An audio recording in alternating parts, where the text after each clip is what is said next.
warahmatullahi wabarakatuh. Perkenalkan, nama saya Rianto Prasetyo, Prodi PVTMO dari Universitas Veteran Semarang. Di sini saya akan mempresentasikan analisis soal dan angka dengan teman.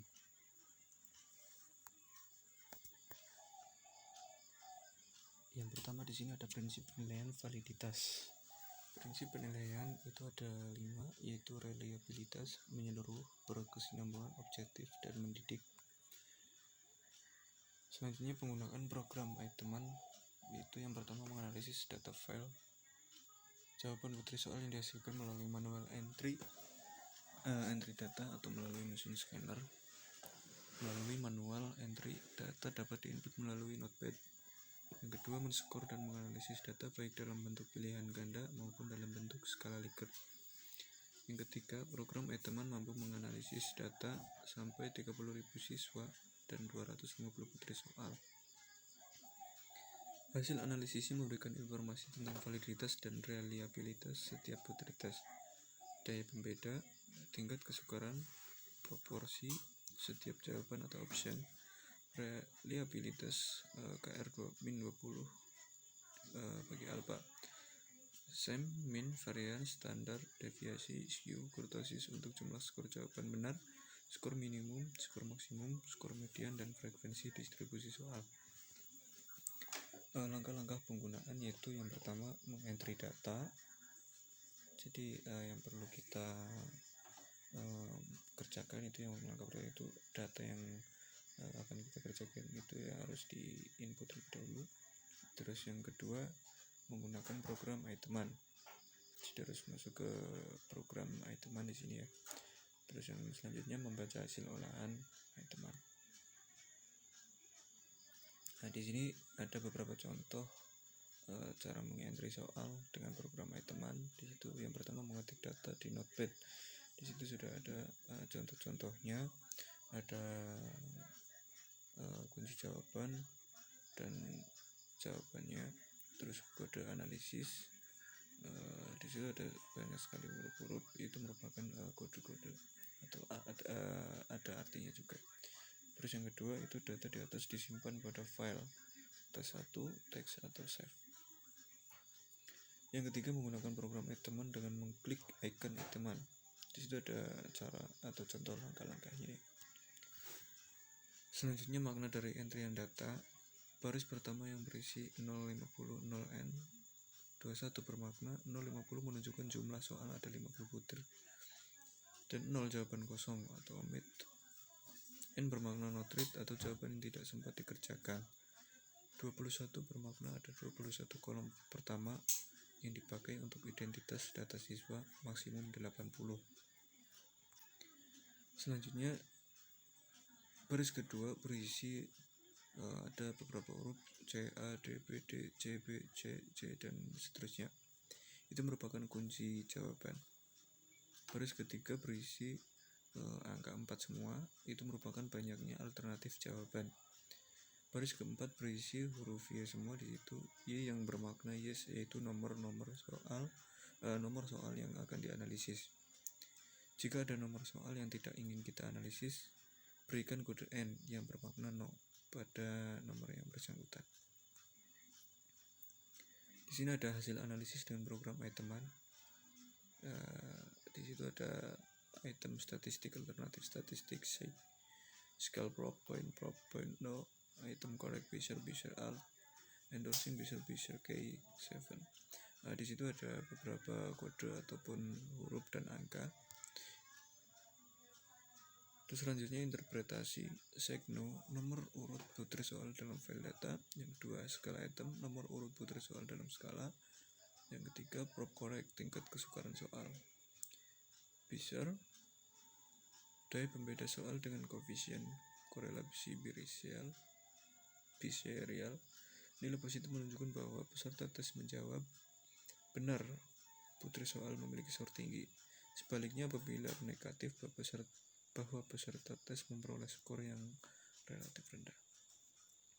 Dan selanjutnya poin Bezier, indeks daya pembeda soal pilihan jawaban dengan koefisien korelasi poin biserial.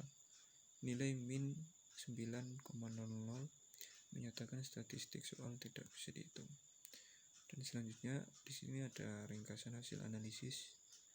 End of item 50, jumlah soal yang dianalisis. End of examiners 35, itu jumlah siswanya. Min 30 itu artinya rata-rata jawaban benar.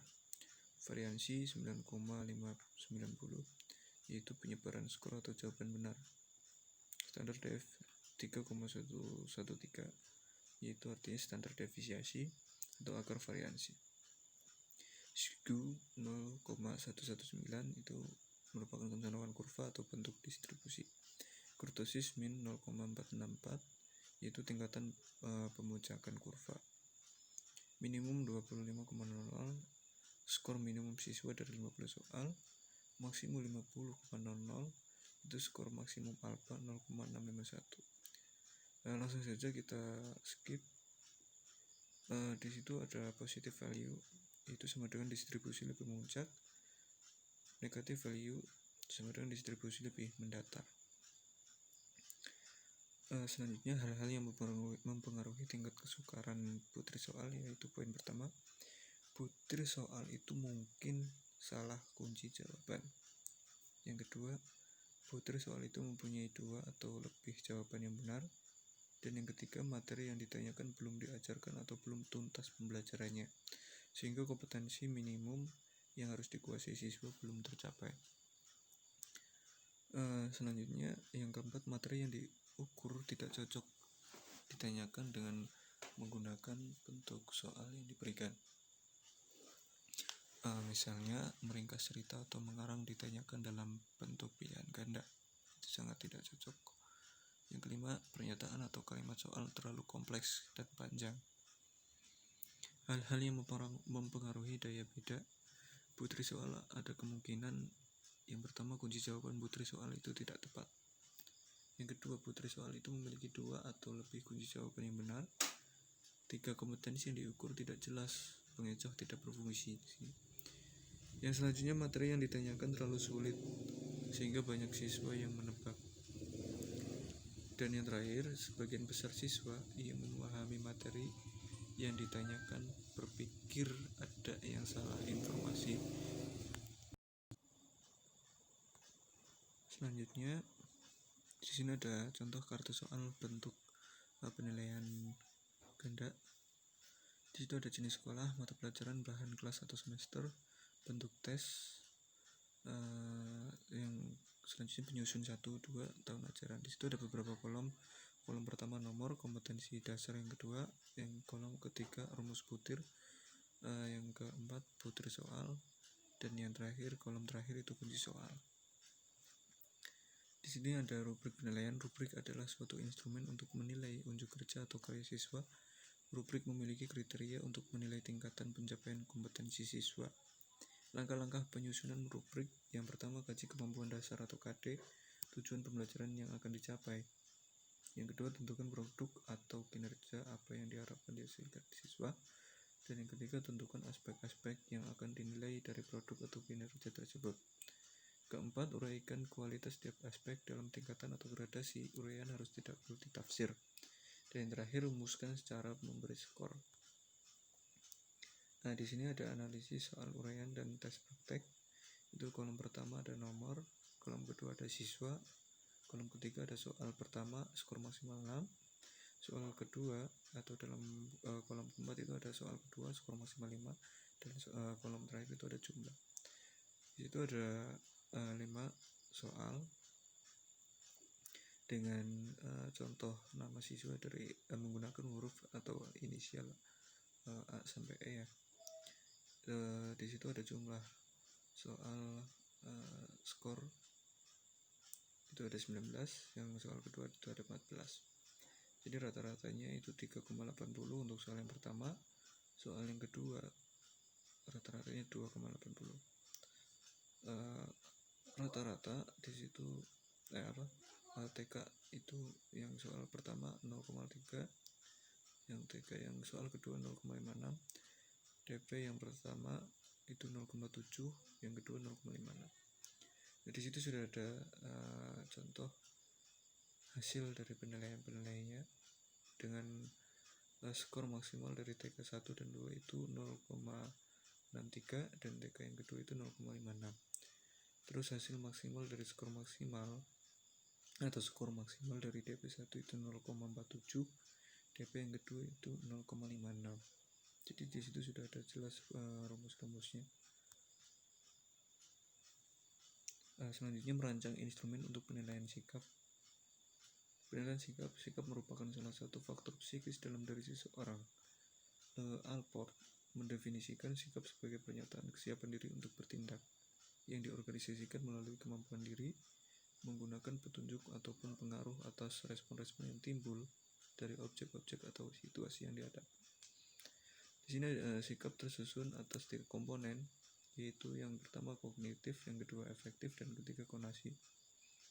Komponen dari kognitif itu meliputi memuat unsur keyakinan terhadap suatu objek. Komponen afektif meliputi memuat unsur perasaan emosional yang berkaitan dengan keyakinan, dan yang terakhir atau komponen konasi itu berkaitan dengan kesiapan merespon secara khusus. Sikap merupakan suatu kontinum yang berdasarkan atas peringkat internalisasi aspek afektif. Kontinum tersebut tersusun atas 5 dasar, yaitu yang pertama penerimaan meliputi kesadaran, keterbukaan, dan perhatian. Yang kelima pemberian tanggapan meliputi partisipasi, kerelaan, kontribusi, kesenangan. Dan yang ketiga penilaian meliputi dukungan, tanggung jawab, perilaku yang konsisten. Dan yang keempat pengorganisasian merupakan proses internalisasi sistem nilai, falsafah kehidupan. Dan yang terakhir karakterisasi meliputi kekonsistenan sistem nilai yang menunjukkan perilaku. Selanjutnya item angket yang baik. Yang pertama pernyataan tidak langsung ke pokok masalah. Yang kedua pernyataan tidak mengandung lebih dari satu maksud.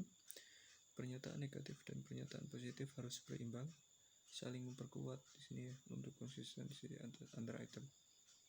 Pernyataan jelas atau yang terakhir pernyataan jelas tidak berbelit-belit. Contoh di sini ada 2, yaitu yang pertama bagi saya belajar dengan menggunakan LKPD akan memudahkan untuk menuangkan ide-ide. Dan contoh yang kedua, penggunaan LKPD dalam pembelajaran membosankan karena harus berusaha terlebih dahulu. Di sini sudah jelas perbedaan dari contohnya. Baik, begitu saja tutorial pada kali ini. Semoga dengan tutorial teman ini sedikit banyak bisa membantu dan bermanfaat bagi kita semua. Terima kasih. Demikian tutorial dari saya. Saya akhiri sekian. Wassalamualaikum warahmatullahi wabarakatuh.